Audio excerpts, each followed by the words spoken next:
as we embark our GIFT City Funds Conclave 2025 inaugural edition today, we thought, why not a gift for our beloved investors, distributors, asset managers, and wealth managers, and institutional investors? Curious to know what it is? Here we have Mr. R. Pallavarajan, founder and director, PMS Bazaar. Ladies and gentlemen, the moment we've all been waiting for is finally here. This is not just a launch, it's a beginning of a brand new chapter. Give a big round of applause, ladies and gentlemen. 5, 4, 3, 2, and 1. And now let's press the buzzer and unveil the way forward.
Hello, good morning. Okay. So, on behalf of PMS Bazaar, I would like to extend my heartful gratitude to Sri Sanjay Kaulji and Sri Rajaramji for launching, graciously launching GIFT City listing at PMS Bazaar platform. And we are delighted to take this pioneering steps towards launching this GIFT City listing at our platform. And I think this initiative will definitely strengthen GIFT City as a global financial hub and accessible than ever before. So what is there in GIFT City? So why are we, why we want to list GIFT City? So at PMS Bazaar, as Daniel was mentioning, like we have over 85,000 plus users, subscribers across globe and predominantly from India. But we also have over 7,000 plus subscribers across, rest of India, predominantly NRI investors, and we also have a couple of global investors and institutions who have registered with us.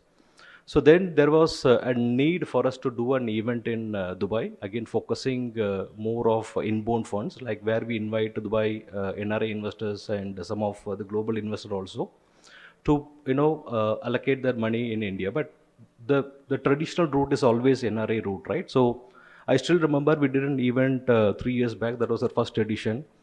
GIFT City was just in one panel, we had just one question, like what is a GIFT City and all about. In the second edition, we had an exclusive session for a GIFT City. And third edition, which is our last edition, where we had a theme of a GIFT City. So that is the kind of growth what we have seen. And currently we are doing an exclusive event for GIFT City. So that is the kind of growth, that is the kind of need what we could able to see. When we announced about this event, this is first time, right? We have already did 7 edition our PMS AF Summit, and first time we are doing at GIFT City. So I don't know like what kind of response we'll get and how the content, a lot of challenges were there, right? So while we announced, we had not even mentioned like who are the sponsors, who are the speakers, and not even agenda. Before even mentioning that, sponsors or speakers, the entire tickets got sold. So that is the kind of response what we have got. And the participants are not just, we thought, the participant will be predominantly from Ahmedabad or GIFT City. We have only 100 participants from Ahmedabad and GIFT City, and balance 200 participants or rest of India from 27 different cities. And also we have participants from Singapore, Hong Kong, Dubai, and so on. So that tells the need for the need of GIFT City. And I know that a lot of people, it could be distributors or even some of the asset managers doesn't understand like what is there in the GIFT City. And we thought and we believe that this event will ensure that be a bridge between this gap. We thought to fill the gap, and we'll continuously doing this. Now coming to the listing of GIFT City, right? Not just event, right? We don't want to stop doing event. And when I proposed to Sandeep, I met Sandeep on June 12th. I still remember because that is the day, like the tragedy, Air India tragedy day. So I was excited that, I was, in fact, I was thinking, should we launch Gift City, because the date has been finalized and only 70 days left, right? And it takes 700 days, I know that, to build a lot of products. So in 70 days, will I able to build a product? Pretty challenging. And yes, even if I build a product, will I able to convince the asset managers to share the data? Again, challenging. Then, if at all, if I need to collect the data, right, I need to format it, structure it, right? I need to understand thoroughly, work with Gift City, work with AMC. So all this will be very difficult, and many of them told that it is not possible. Of course, I understand there is a lot of challenges. But in spite of that, in 70 days, we could able to do this. And thanks to, to our team, specifically in the tech side, we have Marisan, and the data team, we have Dana, who, and also Akshay being bridge between, the tech team and the data team. And we have put, a continuous effort. There is no weekend for us. There is no, specific time for us. We have been working continuously for all these 70 days just to launch this Gift City Fund. And today we had a target to launch 50 funds, and we could able to reach that. Till yesterday afternoon it was 48 funds, but again we could able to convince 2 more fund managers, fund of FMEs, and could able to launch this 50 funds. So we are really proud to launch this. And what you will get from this Gift City, we want to keep it very simple, right? First of all, you should understand how many products are there. As the previous session, we've been hearing about, there are about 270 funds, right? 270 to 2 are a retail fund, and 270 are predominantly in the AF side. So out of these 270, currently we have listed 50, but I ensure that by next year, while we meet, it will be in triple digit for sure.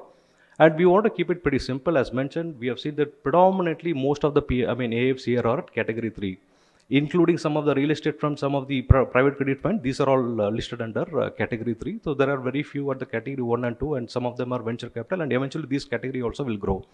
So out of this 50, I think 45, more than 45 are there in the category 3 side. And what we made is that, as I said, we want to simplify it. So we have 2 options, right? There is inbound, there is an outbound. So let's understand, Gift City predominantly focus on inbound than focusing more on the outbound. Like if I need to give a weightage, in my understanding, it should be kind of a 70-30 or a 80-20 kind of weightage, which means that 80% to inbound and 20% to outbound. So this 20-30% weightage, which means that the investor, the retail, the investors from India can able to invest for across, cross-border investing. So these funds are also available, and for NRI we kept it separately, where predominantly most of the funds are listed here. So typically NRI and global investor, if they click this, so you will be able to see the fund whichever has been listed here. And similarly for Indian investors, it will be kind of a global focused fund. Ideally these funds will be listed here. And this can be filtered by category, again, even if it is called NRI, and if they are US and Canada, again there is a second filtration, right? Many of the asset manager doesn't accept that. So if somebody is residing at, if it is a NRI or a global investors from US or Canada, they cannot able to invest in all the funds, right? So they have an option to filter out that. So this also we worked upon. And currently we also have a retail, but we haven't listed retail so far. There are only few funds which is there, and eventually once it get listed, our platform is already ready to list retail fund as well. And as I mentioned, India focused or outbound focus, you always have an option. If it is an outbound focus, then you can click on global, and if it is an inbound, you can click on Indian focused. And of course, balanced category or normal thing, based on the size and so on. And here we go very detailed. When I mean detail, let's say for example, this is one fund, whether this a fund structure is open-ended, and what is the asset structure. Of course, currency majority are USD currently. 100% are USD currently.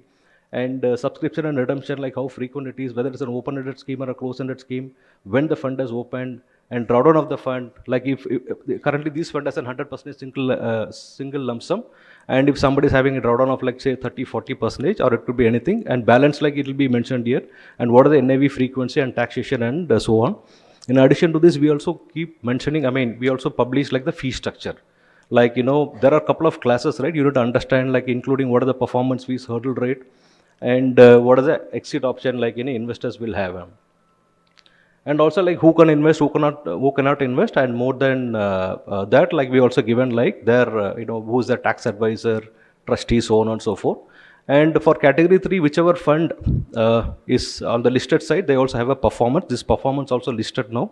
Currently, out of this 50 funds, I think about some 25, 30 funds have already given the performance. So that is also live now. And eventually this will increase. So with this, I would like to, if there is any feedback, would love, as a PMS Bazaar, we is always, good listener. If there is any feedback, please share your feedback with us. We'll definitely discuss and include whichever seems to be feasible for us. And secondly, like most of the fundos, I know that we have already approached you. If you are not listed, I think this is the time you have to list and you have to like help to grow this community. With this note, I would like to thank everyone for joining here today. Thank you.